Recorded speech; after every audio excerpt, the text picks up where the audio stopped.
Pak Kiai Haji Abdul Latif mau ada yang disampaikan di sini Pak Kiai di depan sebentar 20 menit ini kebetulan petinggi-petinggi ilmu ada di sini. Pak Kiai dimohon di sini Pak Kiai untuk memaparkan terkait dengan Isra Mi'raj. Alhamdulillah malam ini malam yang penuh dengan berkah karena bisa dihadiri dengan para alim ulama yang berilmu tinggi. Jadi sedikit banyaknya kita akan mendapatkan ilmu-ilmu dan beliau-beliau akan menyampaikannya. Baik, kamarnya malam sadayana kalau salah di muka dua anak panginten terkait Isra kita akan disampaikan oleh Kiai kita Pak Kiai Haji Abdul Latif dari Petinggi NU Jawa Barat. Waktu dan tempat kami persilakan. Tiga konteks gitu. Safari dai. Oh iya, Mas. Bismillahirrahmanirrahim. Assalamualaikum warahmatullahi wabarakatuh. Waalaikumsalam warahmatullahi wabarakatuh. Rabbana hab lana min azwajina wa dzurriyyatina, baca apa ya? Wahai Tuhan, berilah aku istri-istri. Azwajina itu jamak, Bu. Nah, jadi suaminya, atau kalau kita berdoa, ya Tuhan berilah kami istri-istri, azwajina wa dzurriyyatina qurrata a'yun, yang membahagiakan diri dua yang menjadi permata hatiku. Hari doanya poligami, hari dikabulkan ulah. Nah, ya bikin orang kata. Ini macam. Ngeri itu. Salah bilang hari ada. Oh, tiap hari. Kita suaminya Rabbana hab lana min azwajina, amin. Tuhan pemberian Nabi, istri-istri kan jamak juga sih. Nanti bahasa Arab. Amin, begitu lagi dikabulkan ulah. Nah, itu diantaranya bocoran saya. Yang kedua gini, Isra Mi'raj itu kita sering bermunafik begini. Nikmat yang paling mulia adalah nikmat Islam dan iman kita. Saha menang Islam itu kurang menikmat kadang-kadang kita sekolah tengah puting, sholat 5 waktu kan riuh kan gitu. Kadang-kadang munafik. Gimana cara berangkat ke sana supaya ketemu? Maka kita harus belajar begini. Jadi membaca sholawat dengan bersolawat itu berbeda. Membaca Al-Quran dengan mengamalkan Al-Quran itu berbeda. Setuju nggak ini? Membaca Al-Quran dengan mengamalkan Al-Quran itu berbeda. Kira-kira lebih paham mengamalkan atau membaca? Bersolawat dengan membaca sholawat juga berbeda. Jangan salah, ini komunitas terbatas ya. Jadi kita oke lah kita bernyanyi atau bersolawat itu membaca solawat kerasa ya, tapi bersolawat lah ya.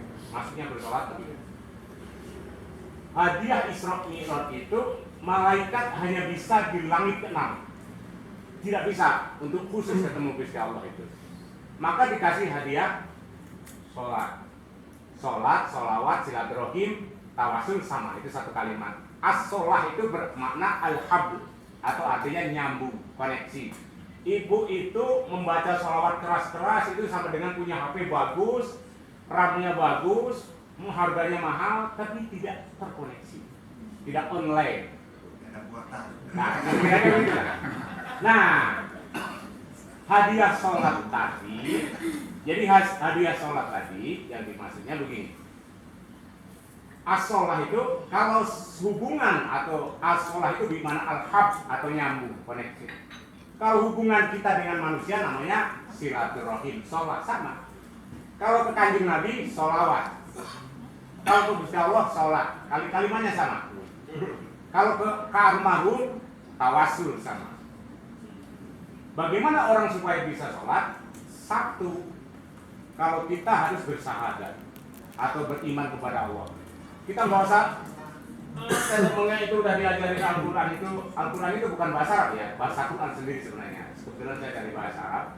Jadi kesimpulan akhir dari perkuliahan kita bahwa Al-Quran itu bukan bahasa, itu bahasa Al-Quran sendiri. Orang Arab itu yang hidupnya di Arab dekat Mekah itu belum tentu naik haji, belum tentu paham Al-Quran walaupun ngomongnya tiap hari bahasa Arab. Yang terjadi di Indonesia itu Arabisasi, bukan Islamisasi atau memaknai Al-Quran. Orang Indonesia lebih banyak yang lebih paham tentang Al-Quran. Ya diantaranya Gus Baha itu sangat fasih lah saya diantara ulama ini. Nah, salah satu syarat untuk bisa bersolawat itu ya kita untuk beriman itu nggak usah rumit-rumit, habis Quran hadis nggak usah dikembalikan. Kalau kita beriman kepada Allah, bukan hanya ucapan, sifat-sifat Allah itu harus ditarik di dalam diri kita. Yang hafal aja lah, nggak usah 99. Kalau Allah itu maha penyayang ya kita penyayang lah, itu aja nggak usah rumit, nggak usah diperumit. Allah itu maha penyayang, Ar-Rahman, Ar-Rahim, ya kita bersifat penyayang. Allah itu pemaaf ya, juga pemaaf. Itu aja. Itu cirinya orang yang bersolat. Kita bersolat Gusti Allah. Kalau Allah itu punya sifat pemaaf, kita juga memaaf kepada sesama, pengasih. Itu sederhana, nggak usah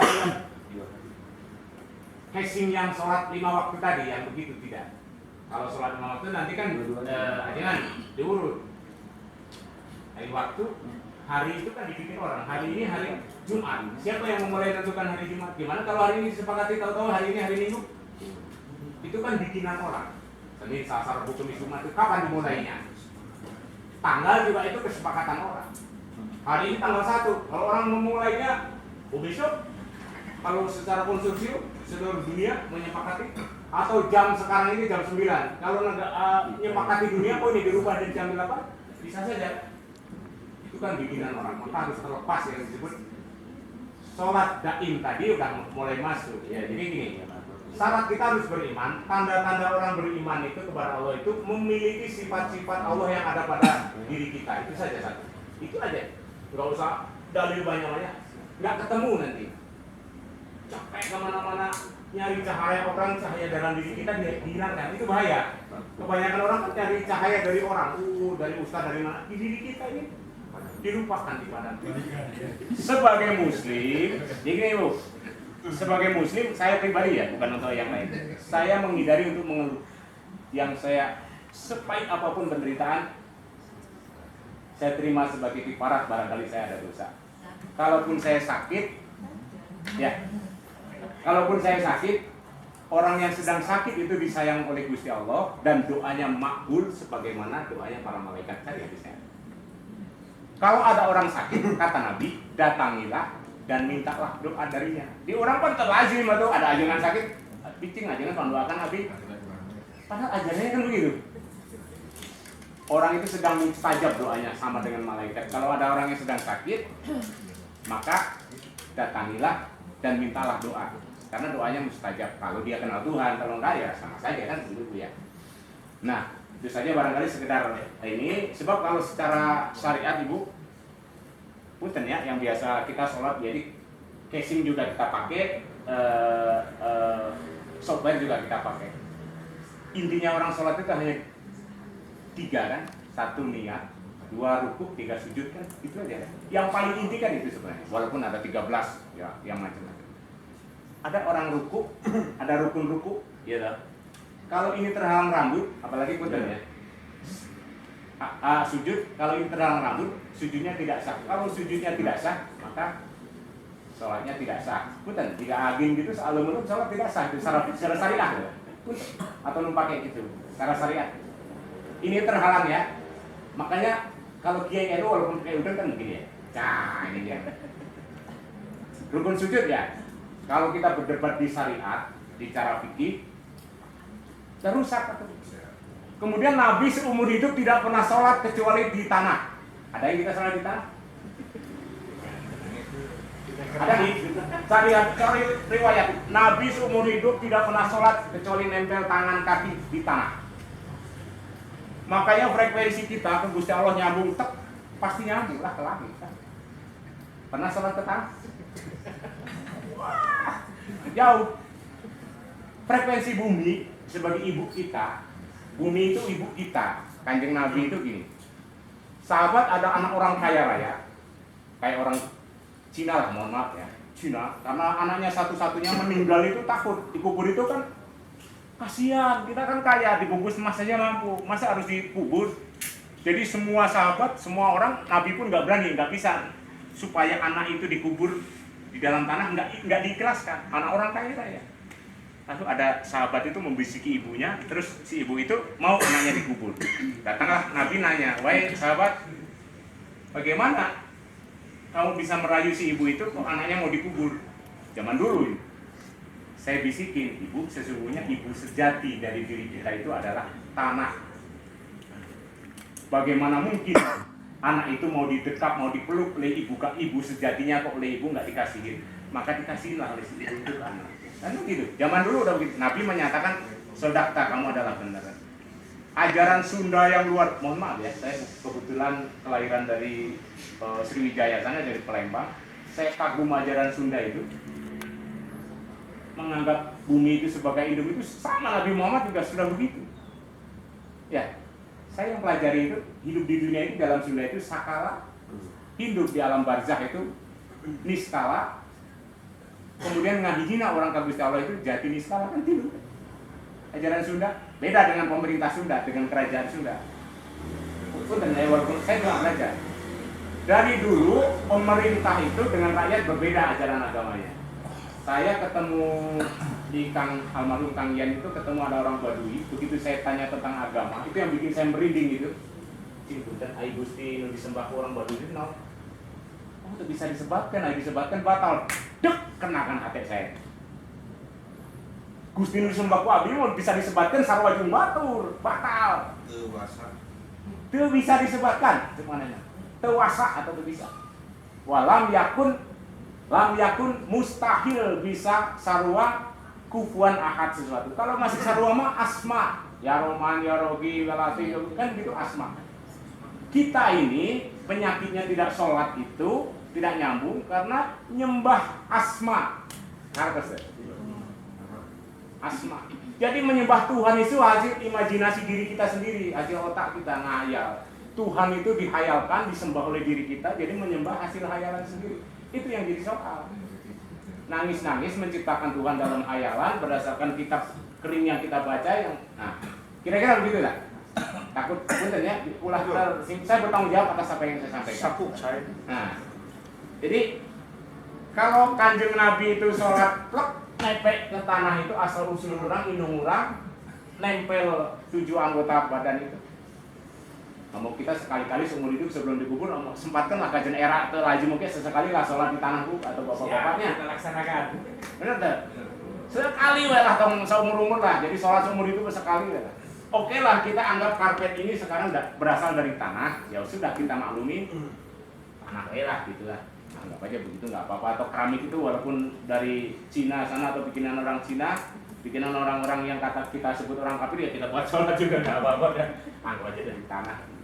Kita kalau bicara tentang syariat tidak akan sampai.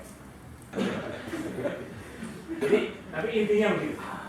Intinya tawasul tadi, oleh sholat tadi, yang tadi. Sholat itu intinya al-habl, nyambung, wusul enggak nyambung. Usul. Kata-katanya sama. Kalau ke Gusti Allah tadi nyambung, syaratnya ya sifat Allah ada dalam diri kita. Kalau usul nyambung ke Kanjeng Nabi supaya nyambung, begitu kita mengucapkan Allahumma sholli ala Muhammad terus Assalamualaikum, nyambung. Kanjeng Nabi hadir. Pasti hakul ya nyambung. Kalau sifat itu nggak ada, nggak mungkin nyambung. Jadi Inna wa malaikatahu yusholluna ala nabi ya ayyuhalladzina amanu shollu alaihi. Ingat-ingat, wasallimu taslima. Ucapkanlah salam dengan salam yang sempurna. Jadi jangan Allah misalnya mau ya Allah. Jadi ini sedikit saja. Banyak orang yang tersesat bahwa menganggap sholawat itu mendoakan Nabi itu keliru. Sama sekali keliru.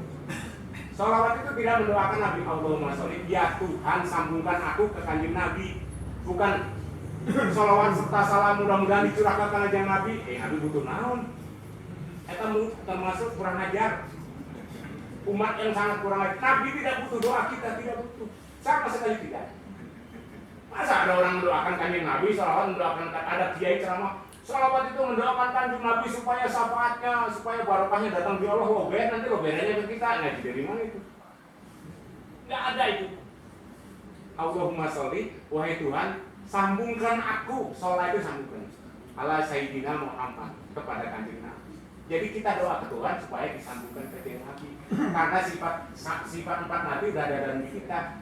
Maka untuk menyambungkannya tadi, wasallimu taslim, ucapkan salam, Ibu. Sampurasun ya Nabi, boleh. Jadi udah di alam niskala itu bahasa kita udah nggak penting. Makanya kalau orang ziarah, saya ziarah aja banyak. Tong ngobatin gandeng lah. Kalau gunung ayo kan nggak ada ini.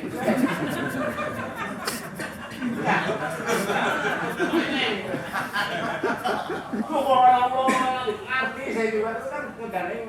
Jadi bahasa kita tadi wasalimu taslima tadi bahasa batin kita dengan duduk diam nyambung. Percaya.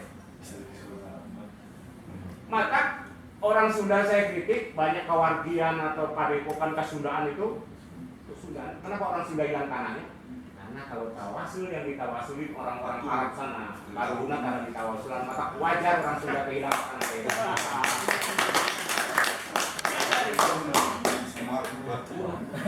Percaya kata saya. Karena tidak pernah mentawasuli kalau guna ditawasulan matur we, ilasai. Kamu selesai.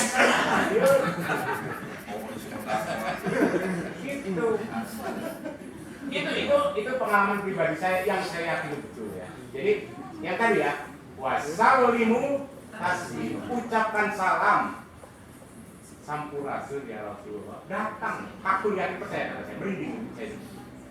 Atau kekaruhun salam. Jadi kalau kita kesundaan ya pakemnya dipakai dong, ngaku-ngaku keturunan Kuten.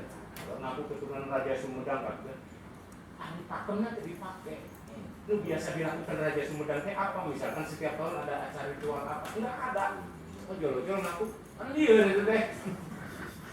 Begitu ditawasan orang Arab ada yang iya itu teh. Terus tadi ya kritik ke orang-orangnya. Walaupun saya kebetulan istri saya orang Sunda dan saya sangat kagum terhadap ajaran kesundaan yang luar biasa ini, tetapi dijanggalkan oleh para tokoh-tokoh atau orang-orang Sunda sendiri sebenarnya. Saya barangkali wallahu muwaffiq ila aqwamit thoriq. Assalamualaikum warahmatullahi wabarakatuh.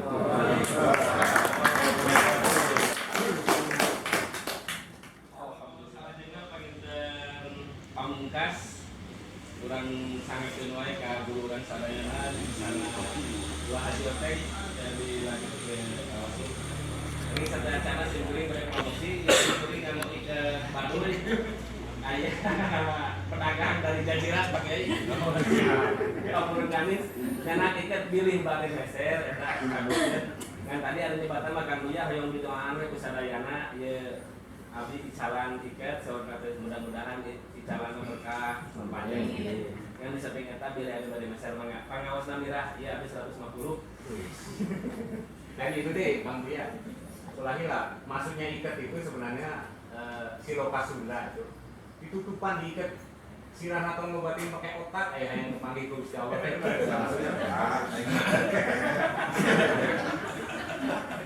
pakai dalil lah jadi tunggalnya ikatnya ulah sering otak